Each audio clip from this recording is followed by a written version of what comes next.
ጤና ይስጥልን ክቡራትና ክቡራን አድማጮቻችን እንደምናመሻችሁ። የዕለተ ማክሰኞ የምሽት ፕሮግራማችን እነሆ ጀመረ። ከሁሉ አስቀድመን መልካም ጊዜን እንመኛለን። የቴክኒክ ባለሙያችን ድቦራ ሶይሳ ስትሆን የስቱዲዮ ተረኛ አስተናጋጅ ሰጠኝ ዘመነ። የተከበራችሁ አድማጮቻችን በቅድሚያ የሰዓቱን ዜና እናቀርባለን። እዛም ወቅታዊ ዘገባ እናቀርባለን። ቆይታችሁ እስከ ፕሮግራማችን መጨረሻ ከኛ ጋር እንደሆነ አስቀድመን እንጋብዛለን። አሁን የሰዓቱን ዜና እናሰማለን። በቅድሚያ አርዕስተ ዜና። ፕሬዝዳንት ኢሳቅ ሄርዞግ የዓለም ይሁዲዎች ከኢራን በሚሰራጭ ዘረኝነት እንቅስቃሴ ምክንያት ከፍተኛ ችግርን ለማቋቋም ጥረት እያደረጉ መሆኑን ገለጹ። በክኔሴት የውጭና ደህንነት ጉዳይ ቋሚ ኮሚቴ በዘመቻ ሕጉ ዙሪያ ዛሬ በስብሰባ መከረ። የሐማስ ድርጅት የጦር መሳሪያ ትጥቁን እንዲፈታ አሜሪካ በመጪው ሳምንት ውይይት እንዲጀመር ትፈልጋለች ተባለ። የኢራን መንግስት እየተዳከመ መሆኑን የአሜሪካ መረጃ ድርጅቶች መግለጻቸው ተዘገበ። የሚሉት የሰዓቱ ዋና ዋና ዜናዎች ናቸው። ዝርዝሩ እንሆ። ፕሬዝዳንት ኢሳቅ ሄርዞግ የዓለም ይሁዲዎች ከኢራን በሚሰራጭ ዘረኝነት እንቅስቃሴ ምክንያት ከፍተኛ ችግርን ለመቋቋም ጥረት እያደረጉ መሆኑን ገለጹ። ፕሬዝዳንት ሄርዞግ በኢየሩሳሌም ጸረ ሴማዊ እንቅስቃሴን በመዋጋቱ ዙሪያ ዛሬ በተካሄደ ስብሰባ ተገኝተው ባሰሙት ንግግር የዓለም ይሁዲዎች ከኢራን በሚነሳና በእሷ ተባባሪዎች አማካይነት በሚሰራጭ ዘረኝነት ድርጊት እየተሰቃዩ ነው።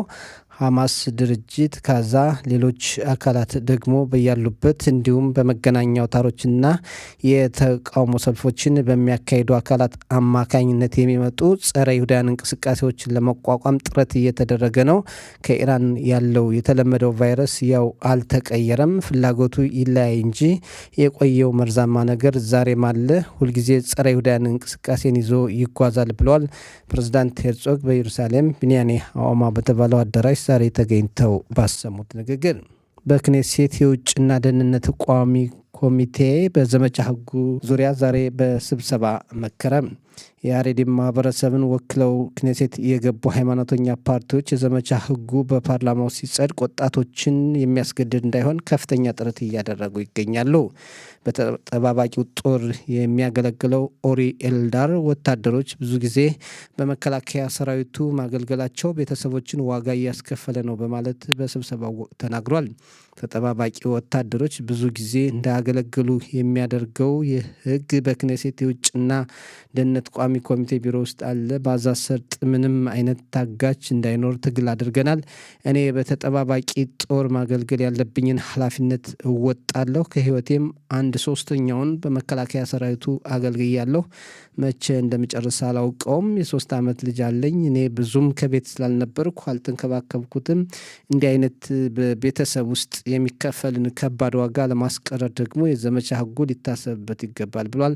ኦሪ ኤልዳር በክኔሴት የውጭና ደህንነት ቋሚ ኮሚቴ ስብሰባ ወቅት ዛሬ ተገኝቶ ባሰማው ንግግር በእስራኤል ምርምርና ጥናት የሚያደርጉ ዩኒቨርሲቲዎች በመጪው ዓመት ተማሪዎችን ሲቀበሉ በመከላከያ ሰራዊቱ ለሚያገለግሉ ወጣቶች ቅድሚያ የሚሰጡ መሆኑን አስታወቁ። ምርምርና ጥናት የሚያደርጉ ዩኒቨርሲቲዎች በጋራ በወጡት መግለጫ በጦሩ በቋሚነትና በተጠባባቂነት ለሚያገለግሉና ቤተሰቦቻቸው ቅድሚያ የሚሰጠው ከማያገለግሉት ተማሪዎች ጋር ያለውን ክፍተት ለማጥበብና እኩልነትን ለመፍጠር ነው ብለዋል። በመከላከያ ሰራዊቱ ለሚያገለግሉ የዩኒቨርሲቲ ተማሪዎች ቅድሚያ የሚሰጣቸው በሁሉም የትምህርት ዘርፍ ሲሆን መቀበያው መስፈርት ከባድ ነው የሚባለውን የሕክምና ትምህርት ዘርፍም ያጠቃልላል ተብሏል። ይሁዳውያን በጀርመን ናዚዎች በግፍ የተጨፈጨፉበት ቀን ዛሬ በዓለም አቀፍ ደረጃ ሲታሰብ ዋለ። የዛሬው መታሰቢያ በተባበሩት መንግስታት ድርጅት ከ2006 ዓ.ም ጀምሮ መካሄድ የጀመረ ሲሆን ከ1 ሚሊዮን በላይ ይሁዳውያን በግፍ የተጨፈጨፉበት የፖላንዱ ኦሽቪትዝ ካምፕ በሩሲያው የቀይ ጦር የተለቀቀበትን 81ኛ ዓመት ቀን ምክንያት በማድረግ ነው። እስራኤል በብሔራዊ ደረጃ ከምታካሄደው መታሰቢያ ጋር አይገናኝም። ቃል አቀባያችን ዶቭ ጊልሃር ካደረሰን ዘገባ መረዳት እንደቻል ነው በአውሮፓ አህጉር በሚገኙ የተለያዩ ሀገራት ይሁዳውያን በግፍ የተጨፈጨፉበትን የሚዘክር መታሰቢያ ዛሬ ተካሂደዋል። የጀርመን ቻንስለር ፍሪደሪክ ሜርስ በኦሽቪትዝ ካምፕ ያሉ በሮችን ምስል ኤክስ በተባለው ማህበራዊ መገናኛ አውታራቸው በመለጠፍ ታሪካዊው ኃላፊነት ከዓይናችን ላይ ይገኛል። እንዲህ አይነት ዘግናኝ ድርጊት ዳግመኛ እንዳይፈጸም ኃላፊነታችን መወጣት አለብን ብለዋል። ይህ በእንዲህ እንዳለ በዓለም አቀፍ ደረጃ ዛሬ እየታሰበ ያለውን የሱዳን ጭፍጨፋ ቀን ምክንያት በማድረግ የዓለም እግር ኳስ ማህበር ፊፋ ዘረኝነትና ልዩነትን በሚያንጸባርቁ አካላት ላይ እርምጃ የሚያስወስድ መመሪያ ከመጪው የካቲት ወር ጀምሮ ተግባር ላይ ያውላል። ዘረኝነትንና ልዩነትን የሚያንጸባርቁ የእግር ኳስ ቡድኖች ነጥብ ይቀነስባቸዋል፣ እንዲሁም በሊጎች ውስጥ ያላቸው ደረጃም እንዲወርድ ይደረጋል ተብሏል። የሐማስ ድርጅት የጦር መሳሪያ ትጥቁን እንዲፈታ አሜሪካ በመጪው ሳምንት ውይይት እንዲጀመር ትፈልጋለች ተባለ። የአሜሪካ መንግስት ከካታርና ግብጽ ጋር በመተባበር እስራኤልና ሐማስ ከተኩስ አቁም ስምምነት እንዲደርሱ ማድረጉ ይታወቃል። ሐማስ የጦር መሳሪያ ትጥቁን ካልፈታና ጋዛ ሰርጥን መልሶ እንዳይቋቋም ካደረገ ከባድ እርምጃ እንደሚወሰድበት የአሜሪካ መንግስት እያስጠነቀቀ ይገኛል። በአሜሪካ እቅድ መሰረት በመጀመሪያ ደረጃ ሐማስ ከባድ የጦር መሳሪያ ትጥቁን እንዲፈታ ይደረጋል። በመቀጠል ቀላል የጦር መሳሪያዎችን ያስረክባል። የጦር መሳሪያቸውን የሚያስረክቡ የሐማስ ሰዎች ይቅርታ ይደረግላቸዋል፣ ብሎም የጋዛን ሰርጥ ለቀው መውጣት ይችላሉ ተብሏል። ይህ በእንዲህ እንዳለ የሐማስ ድርጅት 10,000 የሚሆኑ ፖሊሶቹ በአዲሱ አስተዳደር እንዲገቡለት እየጠየቀ ነው ተብሏል። የሮይተርስ ዜና ወኪል እንደዘገበው ከሆነ ሐማስ 40,000 የሚሆኑ የደህንነትና ሲቪል ሰራተኞቹ ከአዲሱ የሙያተኞች ብሔራዊ ምክር ቤት አስተዳደር ጋር ትብብር እንዲያደርጉ ጥሪ አቅርቧል ተብሏል። በሌላ በኩል የሐማስ ድርጅት በእስራኤል ቁጥጥር ስር ያሉ የፍልስጤማውያን አስከሬኖች እንዲመለሱለት አደራዳሪ ሀገራት በእስራኤል ላይ ጫና እንዲያደርጉ መጠየቁ ተገልጿል። የኢራን መንግስት እየተዳከመ መሆኑን የአሜሪካ መረጃ ድርጅቶች ገለጹ ተባለ። እንደ አሜሪካ መንግስት መረጃ ድርጅቶች ገለጻ ከሆነ የኢራን አያቶላዎች አስተዳደር ከ1979 ዓ ም ወዲህ በህዝባዊው አመፅ እየተዳከመ ይገኛል የሚል መረጃ ለፕሬዝዳንት ትራምፕ ቀርቦላቸዋል። ይሁን እንጂ የኢራን መንግስት አሁንም የሀገሪቱን ህዝብ የተቃውሞ ሰልፍ በኃይል ለማፈንና አስተዳደሩን ለማስቀጠል የኃይል እርምጃውን ቀጥሏል። በሰላማዊ ሰልፉ ተሳትፈዋል ተብሎ የተጠረጠሩ የኢራን ይሁዳውያን ማህበረሰብ አባላት ጭምር በቁጥጥር ስር እየዋሉ ነው ተብሏል። የኢራን ይሁዳውያን ከህዝባዊ አመፅ ላለመካፈል አስፈላጊውን ጥንቃቄ አድርገው የነበር መሆኑን ቃል አቀባያችን ሮይ ኬስ ካደረሰን ዘገባ መረዳት ችለናል። የኢራን መንግስት በሀገሪቱ ያለውን ከፍተኛ የህዝብ ተቃውሞ ለማፈን በ10 ሺዎች የሚቆጠሩ ዜጎችን በግፍ መግደሉ ይገለጻል። የአያቶላዎች አስተዳደር ስልጣኑን ለማቆየት ሲል ሁሉንም የኃይል አማራጮች እየተጠቀመ መሆኑ ይነገራል። ዓለም አቀፉ ማህበረሰብም ለኢራን ህዝብ ችግር ከጎኑ ሲቆም አልታየም። ተቃዋሚ ዜጎች ከተገደሉ በኢራን ላይ እርምጃ እንወስዳለን በማለት የዛተው የአሜሪካ መንግስትም እርምጃውን ለጊዜው አዘግቷል። የኢራን ህዝብ ሌላ የውጭ አካል እንደ እስራኤልና አሜሪካ አይነቶቹ እንዲያግዙት በተለያዩ መንገዶች እየተማጸነ ቢገኝም ለጊዜው የደረሰለት የለም። የኢራን መንግስትም በሰልፈኞቹ ላይ የፈለገውን የኃይል እርምጃ እየወሰደ ይገኛል። የገንዘብ ምንዛሬ እስራኤል ንግድ ባንኮች ዛሬ ባካሄዱት ዓለም አቀፍ የገንዘብ ልውውጥ አንድ የአሜሪካን ዶላር በ3 ሸቄል ከ14 ሳንቲም ሲመነዘር 1 ዩሮ በ3 ሸቄል ከ72 ሳንቲም ተለውጧል። በመጨረሻም አየር ንብረት ትንበያ በነገው ዕለት አየሩ ቀዝቃዛማ ይሆናል። ከሰሜን እስከ ደቡብ የሀገሪቱ ክፍል ዝናብ ይዘንባል ተብሎ ይጠበቃል። በአንዳንድ አካባቢዎችም የጎርፍ መጥለቅለቅ ይኖራል ብለዋል የዘርፉ ባለሙያዎች። የነገው የሙቀት መጠን በዲግሪ ሴንቲግሬድ በኢየሩሳሌምና አካባቢዋ 12፣ በቴልአቪቭና አካባቢዋ 17፣ በሃይፋና አካባቢዋ 16፣ በኤርሸባና አካባቢዋ 17፣ በኤላትና አካባቢዋ 20 ዲግሪ ሴንቲግሬድ ይሆናል ብሏል የአየር ንብረት ትንበያ ባለሙያዎች። የተከበራችሁ አድማጮቻችን ለሰዓቱ ያለን ዜና እዚህ ላይ አበቃ። የተከበራችሁ አድማጮቻችን ስርጭታችን እንደቀጠለ ነው። አሁን በተጠባባቂው ጦር ከሚያገለግለው ኮሎኔል መኮንን ተስፋ ጋር ቃለ ምልልስ እናካሄዳለን። ኮሎኔል እንዴት አመሸህ? ጤና ይስጥልኝ ሰጠኝ። እንዴት ዋላችሁ? እኛ ደህና ነን። አንተ እንዴት ነህ? ሰላም ነን። ጥሩ። እንግዲህ እንደምታውቀው የመካከለኛው ምስራቅ ውጥረት እንደቀጠለ ነው። በኢራን ምክንያት በተለይ አሜሪካ እርምጃ ወስዳለሁ ባለችበት ሁኔታ እንዲያው አጋጣሚ ሆኖ አሜሪካ እንደፎከረችው በኢራን ላይ እርምጃ ብትወስድ የእስራኤል ዝግጁነት ምን ያክል ነው? ኢራን እስራኤልን ብታጠቃ አስፈላጊውን ያጸፋ መልስ ለመስጠት እንግዲህ ሁሉም እንደሚያውቀው በኢራንና በአሜሪካ በኩል ያለው ውዥንብር 2 ሳምንት 3 ሳምንት አልፏል። ከዛም የአሜሪካው ፕሬዚደንት ዶናልድ ትራምፕ ኢራንን ለመውጋት የተለያዩ መሳሪያዎችን ከባባድ ቦምብ ተሸካሚ አየሮችን፣ ትልልቅ መርከቦችን እና ጠቅለል ባለ ሁኔታ የመከላከያ አቋማት በሙሉ በመካከለኛው ምስራቅ ይገኛሉ። ይህን ተመርኩዞ እስራኤል በአራቱም ማዕዘን ከተለምዶ የተነሳ ሙሉ ዝግጅት አድርጋለች። በተለይ ያው መከላከያ አካላት በሙሉ ዘብ ቆመዋል። የተለያዩ 3 እና 4 የሚሆኑ የመቋቋም የሚተኮሰውን ሚሳይል ለመቋቋም የሚችሉ መሳሪያዎች ተዘጋጅተዋል። በየቦታውም ይገኛሉ። እስራኤል እንደ ሀገር መከላከያ እንደ መከላከያ ሙሉ ዝግጅት አድርጓል። በካቢኔውም ሆነ በኤታማዦር ሹም በውትድርና አካል ሙሉ ዝግጅት ሙሉ ውይይት ተደርጎበት ከተኮሱ ምን ማድረግ አለብን፣ እኛ አጸፋ መልስ መስጠት አለብን ወይ የለብንም የሚለው በሙሉ ታስቦበት ሚዛን ላይ ተቀምጦ የመከላከያ ሙሉ ዝግጅት አድርጓል። ግን እስካሁን ድረስ እንደምትሰማው አንድ ሰው ብቻ ናቸው መቼ በስንት ሰዓት ይህን ነገር ይህ ድርጊት ይፈጠር የሚሉት ያው ዶናልድ ትራምፕ ናቸው፣ የአሜሪካው ፕሬዚዳንት። የአሜሪካው ፕሬዚዳንት ሙሉ መረጃ እየተቀበሉ ነው። ከሞላ ጎደል ሁሉ ነገሮችን ሚዛን ላይ ያስቀመጡ ይመስላል። እንግዲህ እንደምታውቀው ጦርነት ቀላል አይደለም። ጦርነት ደግሞ እንደዚሁ እንደፈለክ የምትገባበት ሳይሆን ከገባ በኋላ እንዴት ነው የምትጨርሰው? እንዴት ነው ያን ነገር ዘግተህ የምትወጣው? ብዙ ሚዛን ላይ የሚቀመጡ መስፈርት ላይ የምታስቀምጣቸው ነገሮች አሉ። ይህን ነገር ልዩ አማካሪዎቻቸው ወታደራዊም ሆነ ዲፕሎማሲያዊ አማካሪዎቻቸው በየቀኑ ውይይት ያደርጋሉ። ግን ሰዓቱን እንደምታየው ጊዜውን የሚወስኑት እነዚህ የአሜሪካ ገዥ ናቸው። እሳቸው በሚሉበት ሰዓት ምናልባት ቀድመ ከመፈጸማቸው ቦት እስራኤል ይሄ እንዲሆን ሆኗል የሚል መረጃ ቀድማ ትቀበላለች። ይህም በጠቅላይ ሚኒስትሩና በአሜሪካው ፕሬዚዳንት ውይይት ላይ ተነግሯቸዋል። እንዲያውም አንዱ እየተነሳ ያለው ጥያቄ በአጋጣሚ ሆኖ ጦርነት ከተነሳ መግቢያው ሊታወቅ ይችላል፣ መውጫውን ላናውቀው እንችላለን የሚሉ አካላት አሉ።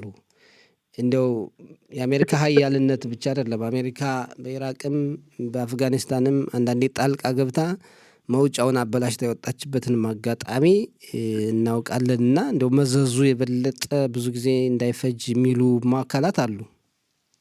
ትክክል። ይሄን ነው ቀደም ሲልም ብዙ ሚዛን ላይ የምታስቀምጣቸው። ጦርነት መክፈት ብቻ አይደለም፣ እንዴት ነው ዘግተህ የምትወጣው? እንግዲህ እንደምታውቀው ኢራን ትልቅ ሀገር ናት። ከ95 ሚሊዮን በላይ ያለባት ህዝብ ናት።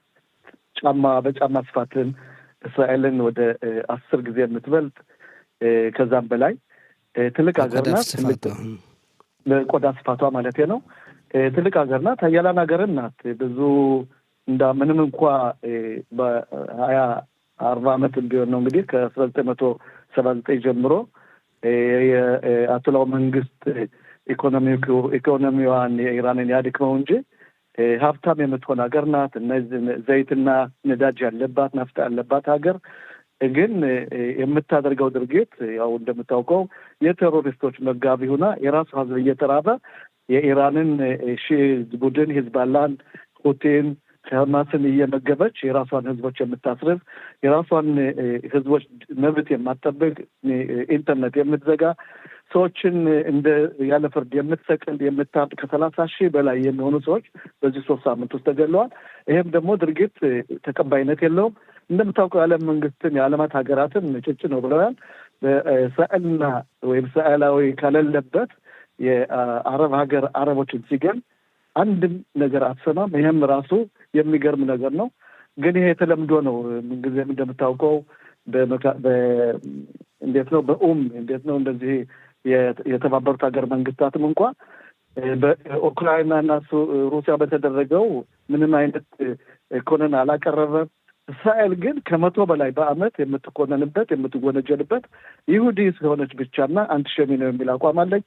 ያም ሆነ ይህ የአሜሪካ መንግስት ወይም የመካከለኛው ምስራቅ እዝ ኮማንድ ፖስት በመካከለኛው ምስራቅ የሚገኘው ሙሉ ዝግጅት አድርጓል። የሚጠበቀው የእሳቸው ትዕዛዝና በተለይ ደግሞ አንተ እንዳልከው ከመግባታችን በፊት እንዴት ነው ዘግተን የምንወጣው? ምን አይነት ጉዳት ሊደርሳል? የትኛውን ኢላማናስ ብንጎዳ ይሄን መንግስት የመጣል እድል የሚገጥመን የሚለው ብዙ መታሰብ አለበት። እኛ እንግዲህ ከዚህ ውስጥ እጃችን የለበትም። ምናልባት ግን ኢራን ምንጊዜም አሜሪካንና እስራኤልን ስለምትወነጅል ኢራን አሜሪካ ከተኮሰች ተኩስ ጀመረች ወደ እስራኤል ሀገር እንደምትተኩስ ይታወቃል። እስራኤል ሙሉ ዝግጅት ታደርጋለች። ምናልባት በዚህ አጋጣሚ እንደዚህ ከሆነ እስራኤል በድንበሩ አካባቢ የሚገኙ ጠላቶች አሏት። በተለይ እንደ ሂዝቦላ አይነቱ የሁቲም ርቀት ቢገድባቸውም እዛም ሆነው የሚተኩሱበት ሁኔታ ይኖራል እና ምን ያክል ዝግጁ ናት ለእንደዚህ አይነት ሁኔታዎች? እንግዲህ ይህ በሂሳብ የተወሰደ እንደምታውቀው ሁቲዎችን ይሄን እድል ተጠቅመው መተኮስ ይፈልጉ ይሆናሉ። ሂዝቦላም እንደምታየው አንሰራርቶ ቢነሳም በየቀኑ ቢቀጠቀጥን አንዳንድ የቀሩትን ሚሳይሎች የመወርወር ዝግጁ ይሆናል። ይሄ በሙሉ ሂሳብ ላይ ተቀምጦ መስፈርት ላይ ነው ያለው። ይሄ በሙሉ ተወስዷል። ሐማስ እንደ ድክመቱም አንዳንድ ነገሮች ማድረግ ይፈልጋል።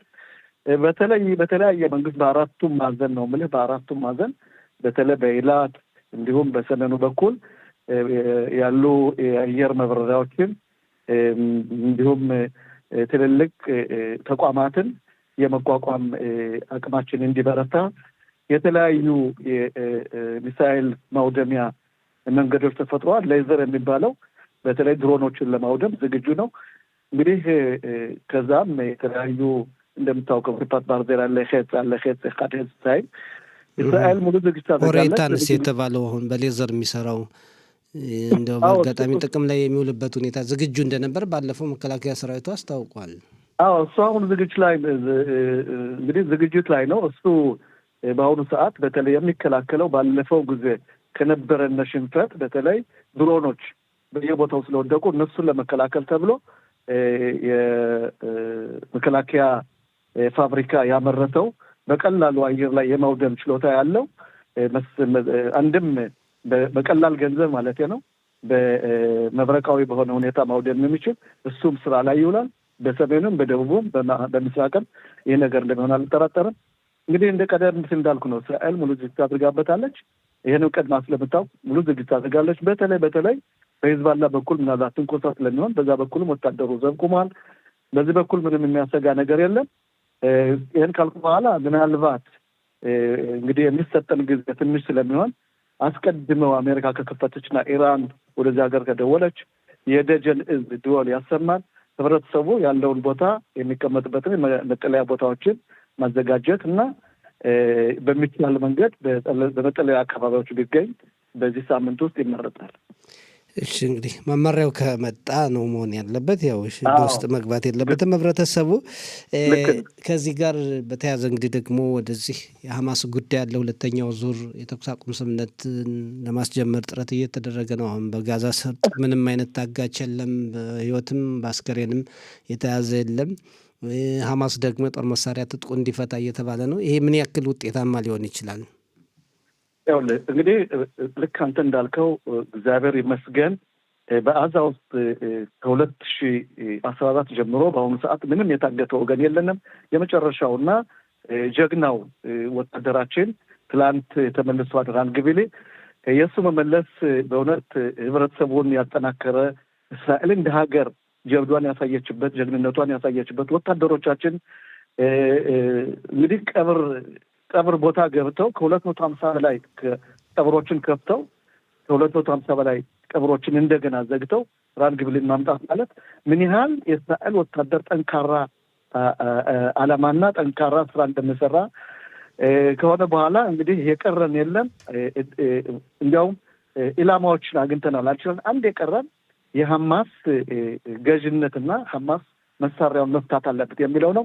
ይህም ወደ ሁለተኛው ደረጃ ስናልፍ አንደኛ የራፊያ ኬላ እንደሚከፈትና ከዛም ይህ የተቋቋመው ዓለም አቀፍ ኮሚቴ መጀመሪያ ስራው የሚሆነው ሐማስ አንዳንድ ወታደራዊ መሪዎቹና ፖለቲካሊ መሪዎች አገር እንዲወጡ ካልሆነ ግን ያው እነሱም እንደሚደመሰሱ መሳሪያቸውን እንደሚፈቱ ትራምፕ ተናግረዋል። ይሄም ህግ ስምምነቱን ተመልክቶ ነው። ከዛ በኋላ አዛ እንደገና መልሶ መገንባትና የአዛባን ህዝብ የራሳቸው ምርጫ ሆኖ እንደገና አዛን መልሶ መገንባት መልሶ መቋቋም ይቻላል። ካልሆነ ግን እኛ የምንፈልገው በአዛ ውስጥ ሐማስ የሚባል ድርጅት መሳሪያ ይዞ መንቀሳቀስ የለበትም። ይሄም አንዱ ኢላማችን ነው። ይሄም ከተሳካልን 3 ኢላማዎች አግኝተናል ማለት እችላለሁ። ጥሩ ኮሎኔል መኮንን ተስፋ በጣም ነው የምናመሰግን። መልካም ምሽት እንመኛለን። እኔም በጣም እናመሰግናለሁ። ደህና ምሽት። ደህና ምሽት።